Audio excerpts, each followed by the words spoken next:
Sihanouk. Chapitre 13. Le buzz. Le lit est dressé contre le mur, son sommier amputé d'un bon nombre de lattes. Anaïok dort à poing fermé sur le matelas resté au niveau du plancher. La partie inférieure de son corps est barrée d'un rectangle de soleil. Sans doute, par adoration du matin, elle ne ferme jamais les volets. Elle a peu dormi au cours des dernières 72 heures. Son sommeil est comme une plaine infinie qui absorbe au ralenti et sans le moindre son les battements du tambour de sa vie. Le rectangle ensoleillé remonte peu à peu, gagne sa poitrine pour atteindre enfin son visage. Cueillie par la lumière, elle ouvre alors les yeux. Elle les referme presque aussitôt, le temps de rassembler ses esprits. Elle regrette la peau d'Atao. Ils se seraient serrés l'un contre l'autre. Parti le garçon. Ça n'aura pas duré longtemps. Pas prête de le revoir, celui-là. Elle pense que même si on se sent plus rassuré à deux, on est toujours seul avec soi-même. Elle se lève et fait couler un café. Assise à la table de la kitchenette, Anaïok allume la petite radio. Aujourd'hui, elle va glander. Le dimanche, c'est fait pour ça. Elle a besoin d'un peu de répit pour faire le point sur sa vie. Elle compte appeler Sipi pour aller traîner dans le parc cet après-midi. La petite radio diffuse le tube de Daft Punk que l'on entend 3 fois par jour. Le carillon de Radio-Canada annonce l'heure de la mi-journée. Le speaker égrène les titres du journal. À l'annonce du nom de Larry Jebb, Anaïok tend l'oreille. Il est question de l'activité spatiale de Space Empire. 3e tentative malheureuse d'atterrissage du vaisseau Starship surnommé Taxi de l'espace par son créateur, le milliardaire Larry Jebb, qui est à la tête de l'entreprise spatiale Space Empire. Après les 2 dernières tentatives catastrophiques, la grosse fusée a cette fois réussi son retour avec succès sur son aire de lancement. Mais à peine posée, elle a explosé. Loin d'afficher quelques découragements, Larry Jebb a déclaré « À chaque tentative, nous apprenons de nouvelles choses. Nous maîtrisons un peu plus le sujet. Nous réussirons. Avant la fin de l'année, ces vols seront tout simplement routiniers. » Le temps d'un battement de cils, elle a le sentiment d'entrer dans l'intimité de cet homme vivant dont elle vient de réclamer la mort. L'effarement la saisit aussitôt en entendant les mots qui suivent. Larry Jebb, toujours. Décidément, le brillant milliardaire occupe aujourd'hui le devant de l'actualité. Peut-être que certains d'entre vous ont déjà reçu une affolante annonce sur leur fil d'actualité Facebook. Au motif qu'il envahit le ciel de ses satellites, la tête du milliardaire patron de Space Empire et de Watt Automobile a été mise à prix pour 10 millions de dollars sur le réseau. L'annonce est revendiquée par un mystérieux collectif. Ce qui étonne, c'est que cette annonce émane du compte Facebook d'un haut fonctionnaire de l'administration canadienne. L'intéressé nie toute implication dans la publication de ce post. Il a porté plainte contre X pour diffamation et piratage de son compte. La loi canadienne punit d'une peine de prison les incitations publiques à la haine et au meurtre. Affaire à suivre. Le cœur d'Anaïok s'emballe. Pétrifiée, le souffle coupé, elle prend subitement la mesure de son acte. Oh non, non, non. Qu'est-ce qui m'a pris d'écrire ce truc ? Et voilà, fallait s'y attendre. Je n'aurais jamais dû laisser faire à Tao. Qu'est-ce qui va m'arriver maintenant ? Là, je me retrouve dans une belle merde. Et lui, il a disparu dans la nature. Il n'existe aucune preuve contre moi. Mais si la police le recherche et qu'elle le trouve, il faudra qu'il s'explique. Mon application sera évidente. Alors je pourrais dire adieu à ma place au siège du Congrès. Je peux me retrouver en tôle pour ça. Le type de la radio vient de le dire. Tout ça pour des satellites que j'ai jamais vus. Quelle conne, mais quelle conne! La sonnerie du téléphone la sort de sa torpeur. Le nom de Sipi s'affiche sur l'écran qu'elle fixe sans bouger jusqu'à ce qu'il se taise. Comment pourrait-elle prononcer un seul mot ? Quelques secondes plus tard, un bip indique un message. Elle s'inquiète de ne pas avoir de ses nouvelles et propose de profiter avec elle de cette journée de beau temps au parc. Je ne dois rien lui dire. Elle ne saura rien. J'ai fait assez de bêtises comme ça. Garder le secret, c'est le seul moyen de m'en sortir. Pourtant, faut que je la voie, que je la touche, qu'elle me parle. Elle va me trouver bizarre, c'est sûr. Mais je vais devenir folle si je reste seule. Elle ne sait même pas que je suis embauché par le Congrès. Je lui dirai que c'est ça qui me perturbe. Que les 3 derniers jours m'ont fatigué. Je vais lui dire que je suis amoureuse d'Atao, que son départ m'attriste. Elle me croira. Le soleil a presque atteint son zénith lorsque les 2 amis se retrouvent au parc Major Hill. En ce jour printanier, le chant joyeux des passereaux, tout juste sortis de leur torpeur hivernale, envahit le feuillage tendre des arbres. Les 2 amis cheminent entre ombre et lumière sur l'allée qui longe les eaux de la rivière. Je ne t'ai pas annoncé la grande nouvelle. Je vais travailler au siège du Congrès. Je commence dans 1 semaine. Génial! Je n'y crois pas. Je suis trop contente pour toi. Tu sais ça depuis quand? Jeudi. Jeudi? Et tu m'as rien dit? Écoute, après le Congrès, j'ai passé 3 jours de folie. C'est ça qui te met dans cet état? Quel état? Je sais pas, tu es fébrile, tu sembles inquiète. Tu serais pas amoureuse par hasard? Je crois bien que si. La rencontre avec ce mec m'a chamboulé. Je sens un grand vide depuis qu'il est parti. Ça fait beaucoup tout ça en quelques jours. À Tao, je ne le reverrai jamais. J'ai l'impression qu'il habite aux 4 coins du monde. C'est un oiseau de passage. Il ne m'a laissé ni adresse, ni téléphone. S'asseyant sur l'herbe à l'ombre d'un bosquet de jeunes érables, elle partage les sandwichs préparés par Sipi. Le bel après-midi touche à sa fin et l'air se rafraîchit. Anayok, redoutant de se retrouver seule chez elle, demande à son amie si elle veut bien l'accueillir pour la nuit. 1 heure plus tard, elle pénètre dans le studio de Sipi. « Je pars à 8 heures demain matin. Tu pourras dormir. Je te fais un bon thé et je vais sous la douche. Moi aussi, j'ai passé une semaine crevante. Pas dans le même genre que la tienne. Plus classique, mais crevante. Repose-toi, je réchaufferai une pizza ensuite. Je peux utiliser ton ordi? Tiens, répond-elle en le posant sur la table. Il est allumé. Un peu fébrile, Anayok tape son code et se connecte au réseau. Elle qui n'a jamais pensé que cette histoire de satellite et de ciel volé retiendrait l'attention de quiconque ouvre de grands yeux en découvrant que sa publication a été partagée par près de 630 000 personnes et likée par 350 000 autres. Les battements de son cœur se sont à nouveau accélérés. 630 000 personnes? 630 000? C'est moi qui l'ai écrit.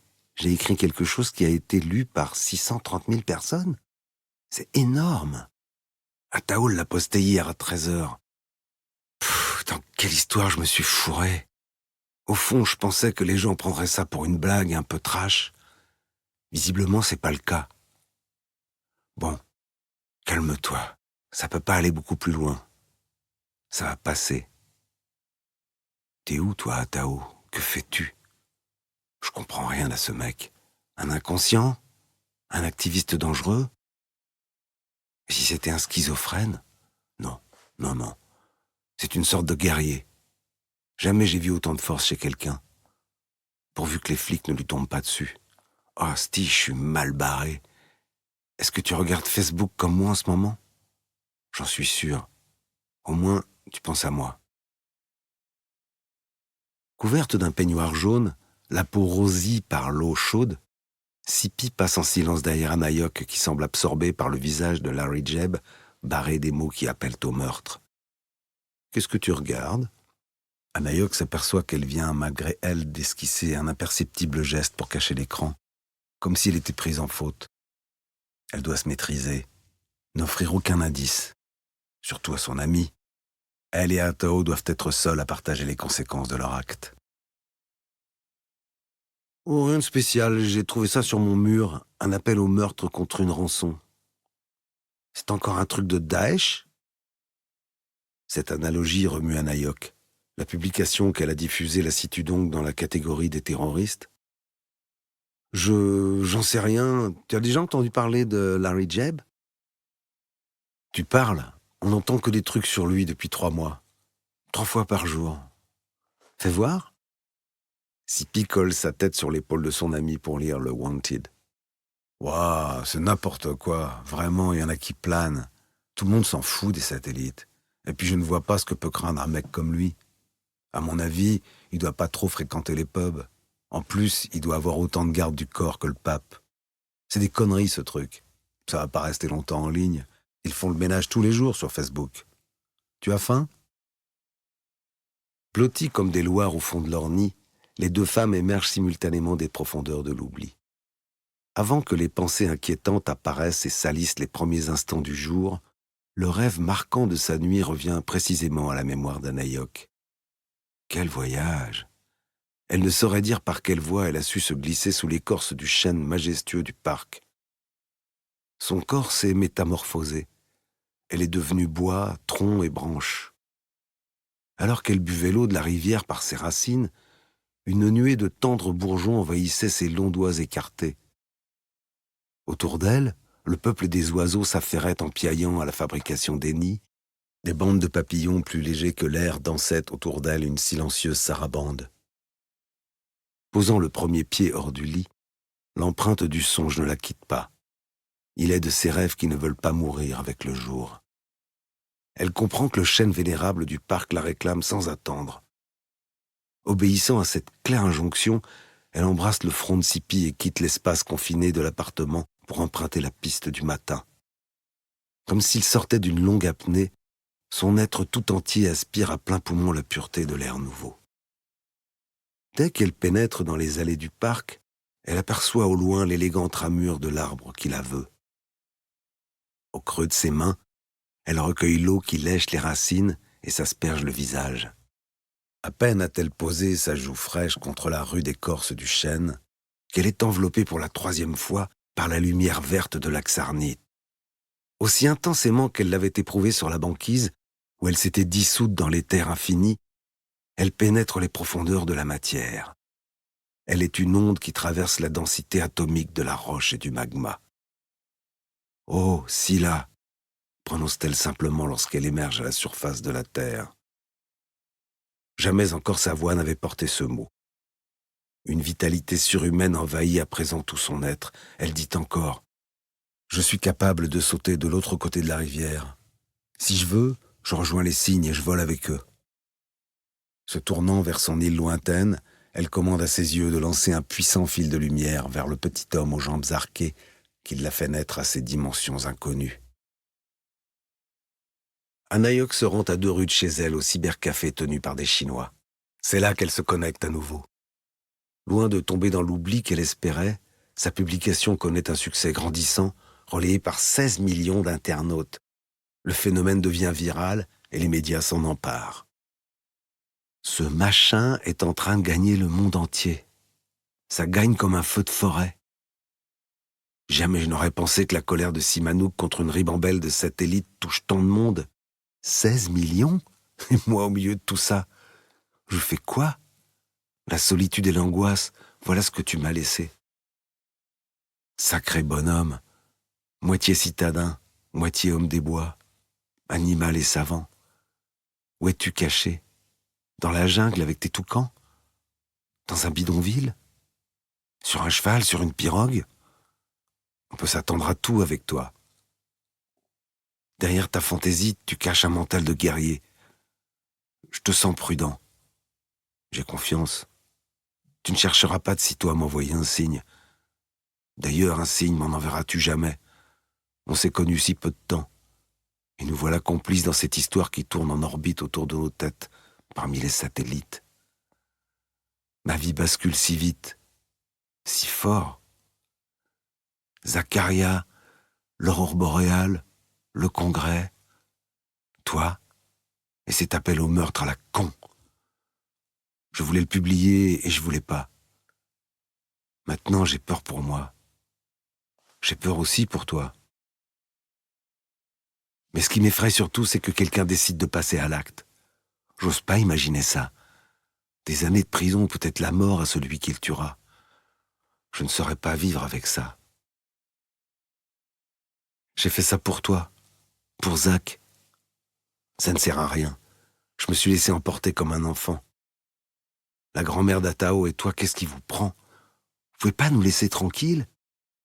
Si tu savais ce que j'en ai à foutre de Larry Jeb et de ses satellites, C'est la justice pour les miens que je cherche, rien de plus. C'est déjà énorme. J'arrive plus à dormir, je suis dépassé. Je vais avoir des nouvelles des flics, c'est certain. Atao qui poste le message sur la page de Cockburn 1 heure à peine après mon rendez-vous dans le bureau. Ça fait quand même une belle coïncidence. Ils vont venir me cuisiner, c'est sûr. Ils vont m'intimider, comme je les ai vus faire avec mes taulards. Je dois m'attendre au pire. Mais je dirai rien. Je serai plus forte qu'eux. Je suis forte comme jamais. Scylla me porte. Les nez de Silic en ont vu d'autres. Ils ont fait face au froid, aux famines, et ils sont toujours là. Les flics n'ont aucune preuve contre moi. Mais je suis qu'une esquimau, une coupable idéale. Comme une eau chargée d'acide pénétrant les fibres d'un buvard, le message funeste d'Anaïok se répand inexorablement à la surface du globe. À peine 48 heures après qu'Atao l'ait confié au vent virtuel de l'Internet, il circule à toute allure et rebondit comme une balle folle sur les écrans des 5 continents. La virginité du firmament qui aurait pu se douter que ce sujet rassemblerait autant. Qui aurait pu penser qu'à l'époque où la vie entière semble s'être réduite à la surface des écrans, des humains attachent encore de l'importance à sa contemplation. La transmission virale de l'appel d'Anaïok prouve le contraire. À l'évidence, il reste au moins 16 millions de terriens qui se laissent encore happer par l'infini du firmament. Il avait fallu pour s'en rendre compte que quelqu'un allume la mèche. Calé dans le confortable fauteuil de cuir noir qu'utilisent des heures durant les joueurs en ligne, Anaïok prend connaissance de nombreux commentaires. Il y en a de toutes sortes, comme « Génial, je like à fond » ou « Le ciel ne nous appartient pas, il doit rester ce qu'il est, pour toujours » ou encore « Je les ai vus ces satanés satellites. On est bien surveillés, Larry met en place les piliers de la 7G, celle qui fera de nous des proies sans défense. » Elle lit aussi celui-ci. « Tout comme vous, ce cirque au milieu des étoiles me dérange, mais je ne marche pas avec vous. Je ne tiens pas à me retrouver mêlé à un acte criminel. Je ne like pas. » Et cet autre.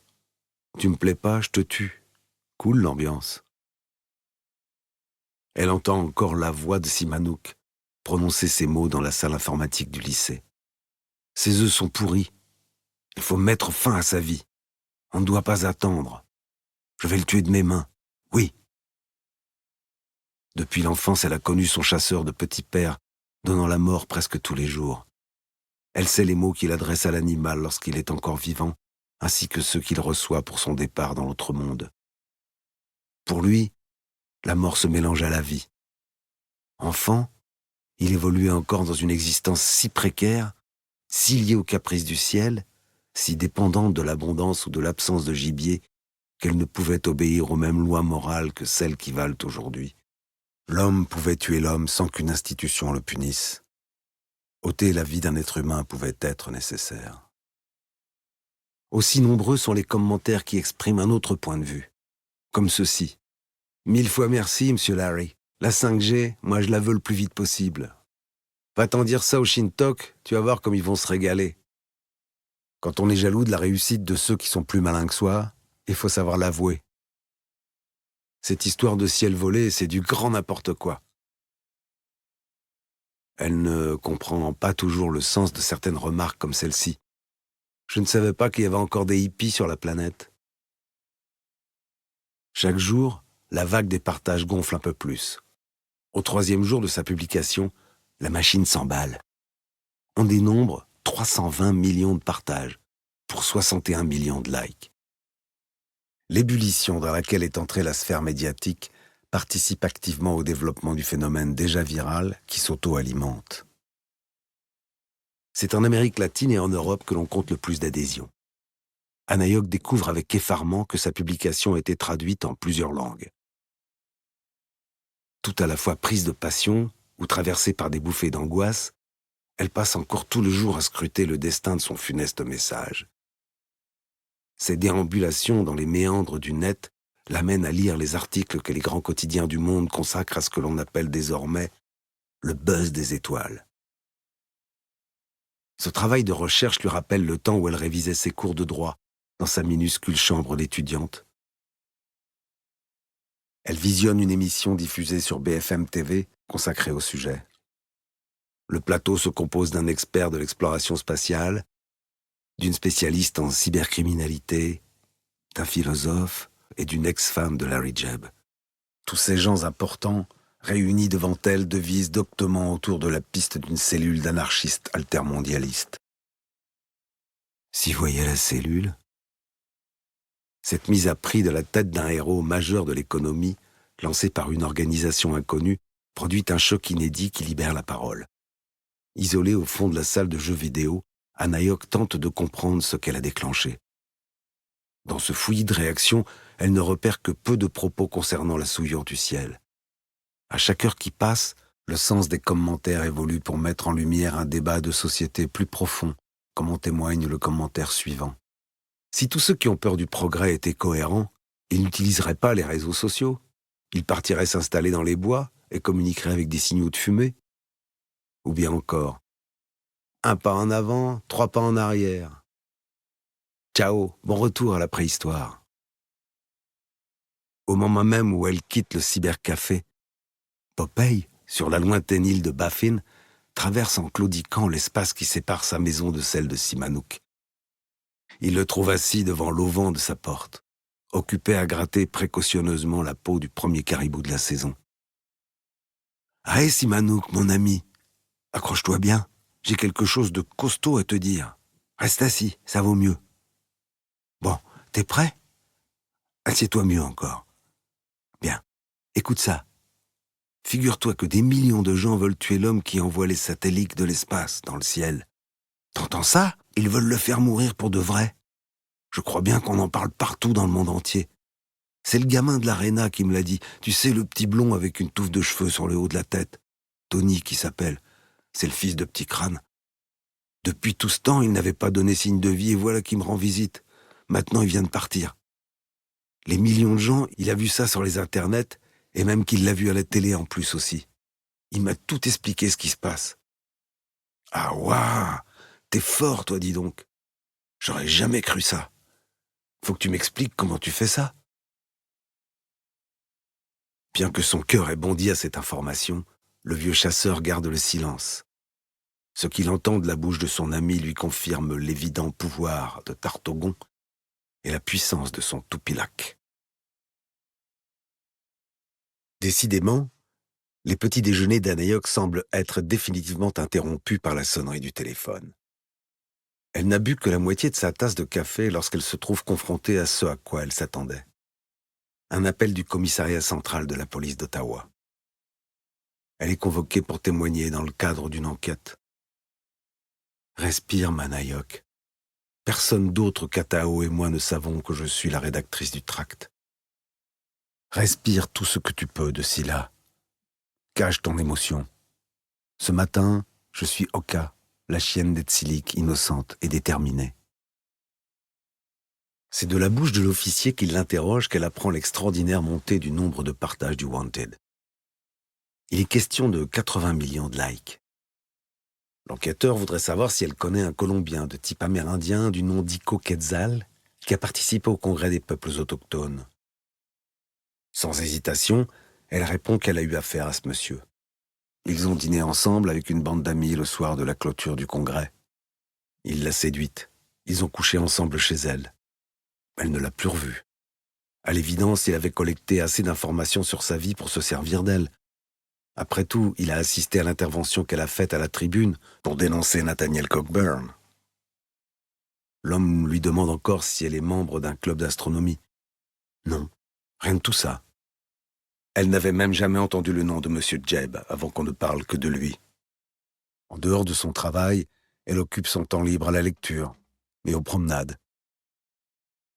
Peut-être aura-t-on besoin de vos lumières une autre fois, lui dit l'inspecteur, en la raccompagnant à la porte de son bureau. Marchant dans le flot des piétons, Anayok fait le point. 80 millions de likes.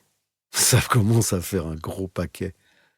Avec la fortune que ça représente, il y a forcément quelqu'un quelque part qui réfléchit à la manière de s'y prendre pour assassiner Larry Jebb. Qu'est-ce que j'ai balancé là? Trop tard, c'est fait. Quand on a fait quelque chose, la chose est là. Alors comme ça, Atao s'appelle Iko. C'est vrai qu'il est prudent. Plus prudent encore que je ne le pensais. Je suis dans un film d'espionnage ou quoi? Je suis pas au bout de mes surprises avec ce mec. Atao dans mon lit, Iko Quetzal pour les flics. Un caméléon? Ce que la police connaît du fameux Iko Quetzal ne résiste pas longtemps aux investigations des journalistes. Cette information qui manquait au buzz des étoiles vient alimenter la fièvre médiatique. Il n'est pas de maison, d'usine ou de cours d'école où l'on ne parle pas de ce mystérieux activiste aborigène sorti d'une forêt tropicale et qu'on ne sait trouver. En une journée, Iko Quetzal, vengeur déjà mythique, devient l'homme le plus recherché du monde par des journalistes qui veulent débusquer le responsable de ce chahut planétaire.